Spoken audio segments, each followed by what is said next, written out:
This is how you are actually trying to learn fighting games. This is how I want you to picture fighting games. Now, here's the interesting part, right?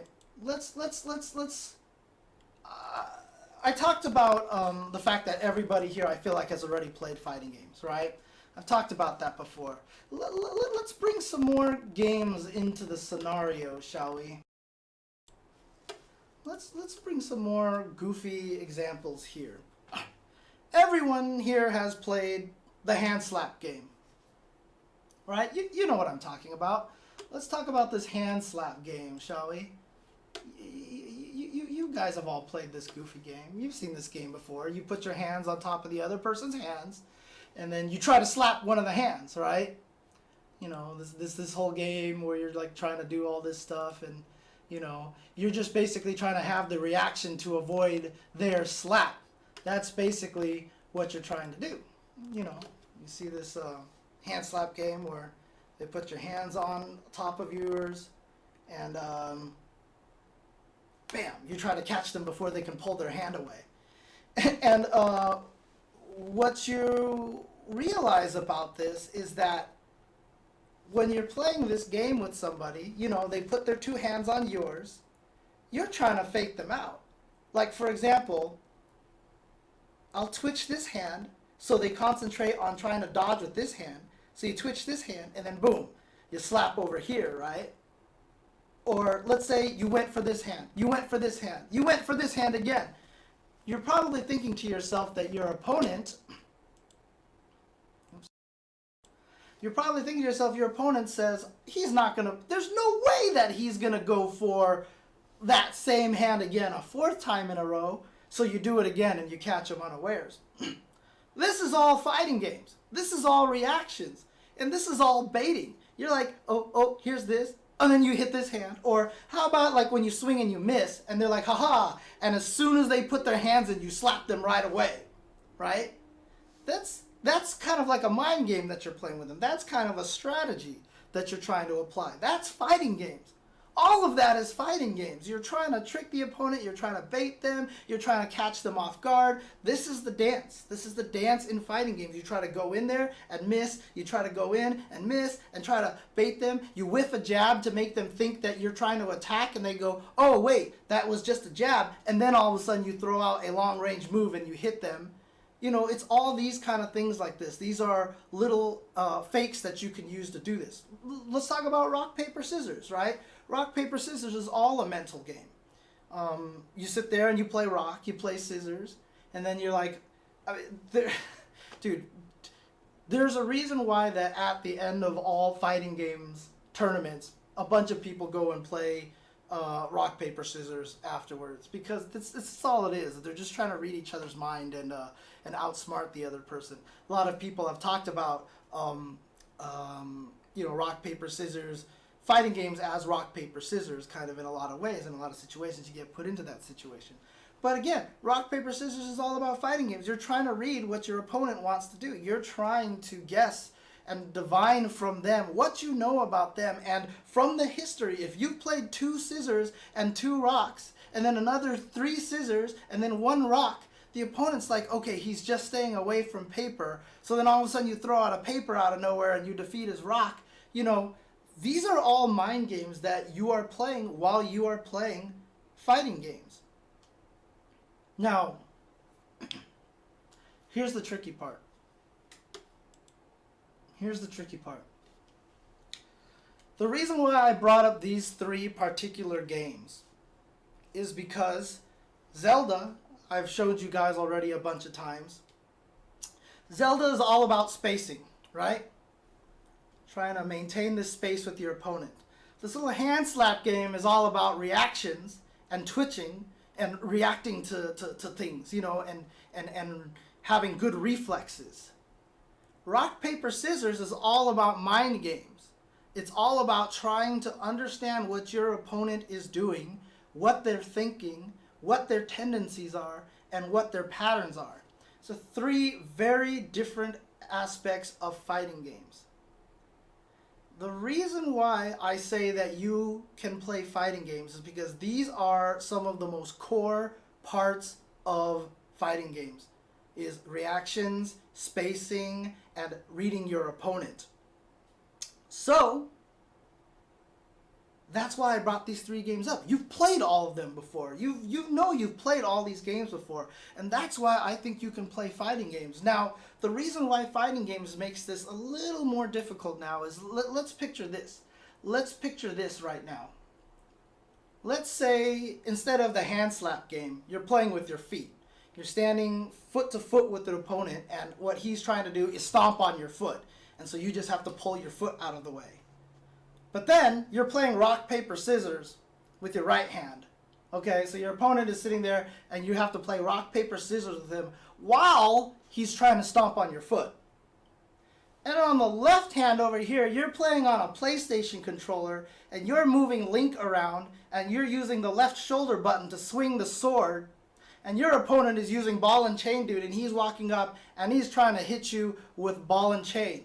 So you're staring at a TV screen trying to beat the ball and chain dude while you're trying to play rock, paper, scissors against him, while he's trying to stomp on your foot, while you're thinking about trying to avoid... Okay, guys, look, I know Link is not on PlayStation, okay? I'm just giving an example on a controller here. Okay, but all 3 of these things are happening at the same time. This is what makes fighting games so difficult. Is because you're playing all of these fighting games, you're playing all of these mini games at the exact same time. You have to concentrate on so many different areas. You have to keep in mind all the different mini games that you're playing at the exact same time. So while you're trying to maintain your spacing, you have to get ready for when the opponent dashes you at all of a sudden. But at the same time, you shouldn't have to react to that, because if you know that that's what they want to try to do because they haven't dashed in a long time, then you know that you're ready for that. And so there's all 3 of these concepts going on at the exact same time. And this is what makes fighting games hard. But if you break everything down into the small pieces, all of it is doable. You have done all of this, and it's all about basically taking processes in your brain and understanding all these different aspects. The more you play fighting games, the better you'll get at this. Trust me on this one, as long as you see it in the right way. If you don't know what you're trying to do, then you're not going to learn. So let's take this whole concept of rock, paper, scissors. Let's take this concept of Zelda, Link to the Past, spacing. Let's take the whole concept of this reactionary game. Let's go back to the game here. I'm going to use an example I did yesterday, and I'll show you basically how this works. So I'm going to change characters now.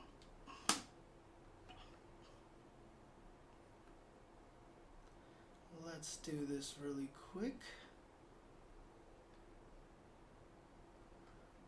Loading time is slow. So I'm going to pick Cammy now again, and I'm going to go against Armika. So here we go.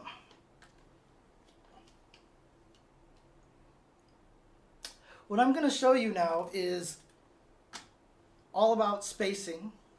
What you want to do against Mika is I want to maintain this kind of space against her because I've got this really good button and it outpokes all of her buttons.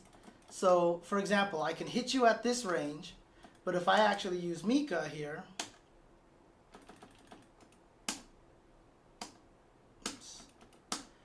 all of my buttons here miss, right? Oh, okay, well, except for heavy kick. Heavy kick can actually hit you, but it's a slow move. And in general, I can be at a range where it misses that if I go to Cammy, I can hit you, see?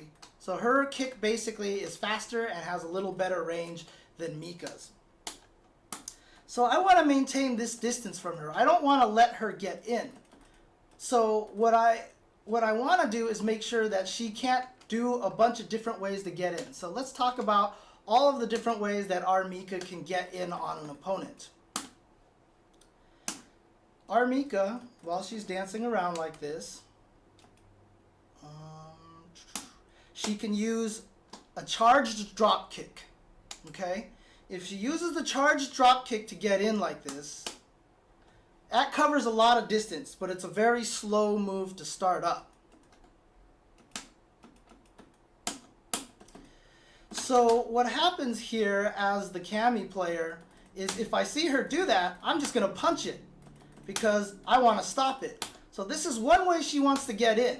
But as you can see, very, very easy to stop. If I see her do this, I can easily react to it and punch her out of it. This is just a weakness of the move, and you do not want to let her get in. Even if you block this, you're in a disadvantaged position. I don't want to go into details why you're in a disadvantaged position, but just believe me that you do not want to block this move or get hit by it. So, let's do this again. Let's record this again. Boom. Okay, walk back and forth. So again, if I'm only concentrating on this game, this is very easy to stop. Right? I can beat this pretty consistently.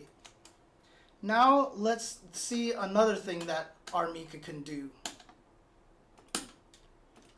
So I'm going to do this, and I'm going to dash up and start attacking like so.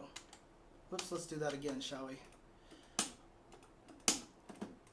Oops, one more time. Okay. So that's what I'm going to record our Mika to do. So now we're going to take a look at this one real quick. So if I see her dash forward, if I'm waiting for the dash forward, I can actually try to intercept her with my own buttons, right? Because that's the only thing I'm looking for is her to dash forward. So now all of a sudden, I can actually stop it when I see her dash forward. In fact, I can even hit buttons early on just to stop her earlier from actually getting in at all. Alright, so now I'm expecting this. So again, very easy to stop. If this was the entire game, I would be able to beat Mika easily. Right? Okay, so that's easy right there. That's easy to beat Mika right there. Because as soon as I see her dash, I'm going to hit my light punch and I'm going to win. Let's record another thing for Mika. Okay. So she's going to jump attack me now. So if I know she's going to jump attack me, whoops, I didn't mean to dash. If I know she's going to jump attack, I'm just going to anti-air her, hit her out of the air. This is standard Cammy. She's got an uppercut, so she's got an anti-air. Very easy to hit her out of the air. If this is the only thing I'm looking for, if this is the only game I'm playing, is stop Mika from jumping at me, very, very easy to do. Very, very easy to do, right? Now, let's actually see what happens if I turn on all of these things. So what I talked about earlier was that Street Fighter is about playing all of the mini games at once. Is understanding how to play all the mini games at the exact same time. Learning to take your brain and processing all the different ways to stop her. So now I've got to wonder, is she going to dash forward? Is she going to do the drop kick?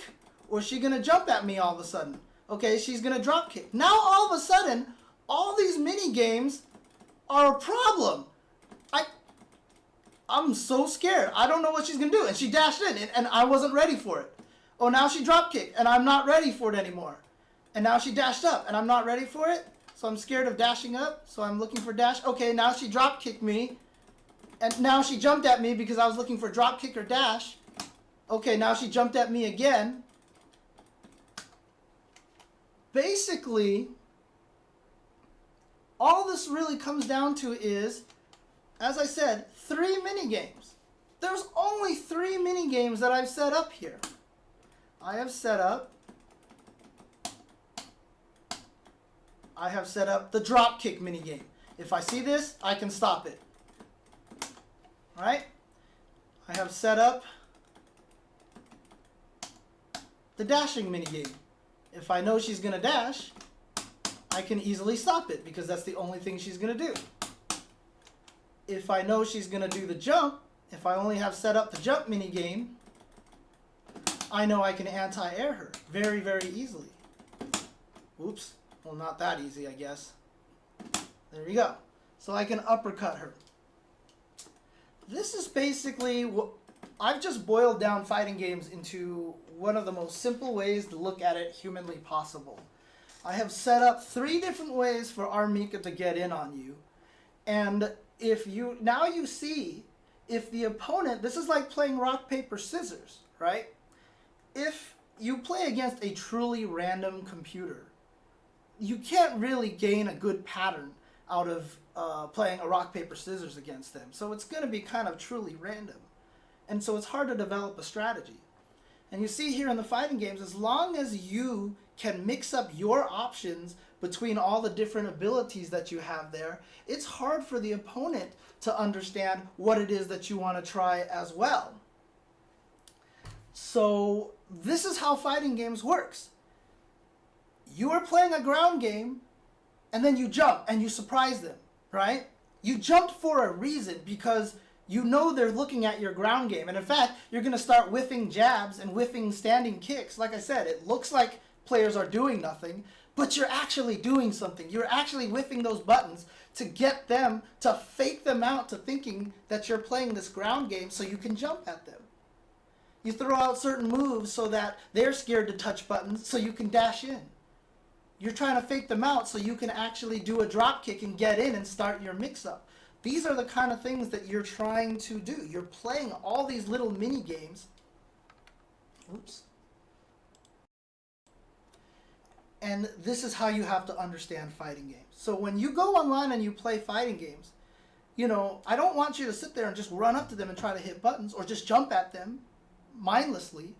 You have to really kind of understand that all of these things are related to each other. Everything that you've done is a history. Everything you've done is giving the opponent information and a lesson. So that is what fighting games is all about. It's about playing a bunch of mini games at the same time. Now, it's really easy for me to sit here and do this because I've been playing fighting games for longer than some of you guys on stream have been alive, right? I mean, literally, I've been playing fighting games longer than players like NuckleDo and Christitarian have been alive for. So I'm already used to this. I understand this already. So it's very easy for me to play a game like Street Fighter V and immediately know what I'm looking for. Again, really honestly, the main mini games that you're looking for when you're playing a game like Street Fighter, this does not apply to a lot of other fighting games like Tekken or like Guilty Gear, for example. But in Street Fighter, this is very much true. You are playing 2 mini games. You're playing a ground mini game. You're playing a jumping mini game. You're trying to fight this ground game against your opponent. At the same time, you're trying to keep your mind on the sky so that when they jump, they can uppercut. You can anti-air them, whether it's an uppercut or a button or whatever, right? But even then, the ground game has a bunch of different mini games. You saw that Armika had the option of drop kick or dash forward, right? So there's 2 extra mini games in there. So this is kind of what you want to focus on. You want to focus on the ground. Play a game here. Make sure you're hitting your buttons for a reason. This dance, again, picture the ball and chain dude with the red circles. Stay out of the red circle. Keep the economy of your buttons going. Every time you hit a button, you lose $1. And then basically, finally, you get in there and you can start doing your attacks. Now, fighting games obviously get a lot more complicated than that because once you're in, then you've got mix-ups, then you've got what people are calling set play or vortex and all these things. That's the details that you'll learn with time. The problem is when a lot of people watch these fighting game streams now, they see something like Justin or they see Tokido do some Akuma Vortex. And you're like, well, obviously this is super good. So you're going to try to mimic the Vortex. The thing about it is you don't understand where the Vortex comes in. And you probably can't get into a position where you can actually land the Vortex. So I don't want you concentrating on all of these cool combos and cool tricks that you see in the high-level streams. I want you to concentrate on the fundamentals. The fundamentals really do come down to that spacing, the reaction, playing the ground mini games, and playing the jumping mini game. This is where you want to focus on when you play Street Fighter. So honestly now, I do want to repeat that a lot of people, you know, are sitting here listening to me talk about all this stuff, and you guys are like, you are on crack, like, what are you talking about? This is all just weird stuff. You're being philosophical.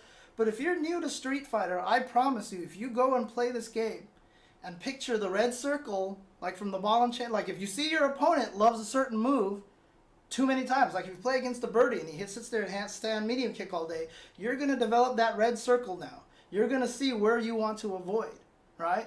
And now if you think about every time you hit buttons, you spend money, you want to be as maximized with those buttons as possible, you're going to understand that you don't want to just sit there and mindlessly hit buttons. And you're starting to understand now that when you fight the opponent and they're sitting there hitting all these buttons on the ground, they're trying to play a mini game with you. They're playing the hand slap game with you. They're playing rock, paper, scissors with you. And so you have to play them with all these different ideas at the exact same time, and that is how you're going to try to fight them. Again, this is starting to get into a little bit more high-level stuff, but I really, really wanted to establish that this is the mentality in which you want to play fighting games. This is, you definitely want to concentrate on your movement. Spacing is very important. You want to make sure your buttons are efficient, and you want to make sure that you continue to play these mini games with the opponent. A lot of the times when you see people play games, when you're playing fighting games, you're like, I just feel like jumping in now. So you're going to jump in on the opponent. But you don't understand that jumping in on the opponent should happen because you've played a bunch of ground game stuff. You're going to think to yourself, oh, I'm just going to use Armika's drop kick to charge drop kick because this guy, he played against me, he did it a lot and it was really good. So obviously this move is really good. And then you're going to get blown up. You're not understanding that the drop kick is paired up with the jumping, with the forward dashing. You know, all of this stuff plays into each other. It's all tied into each other. So you really want to understand that what you do is all related to each other.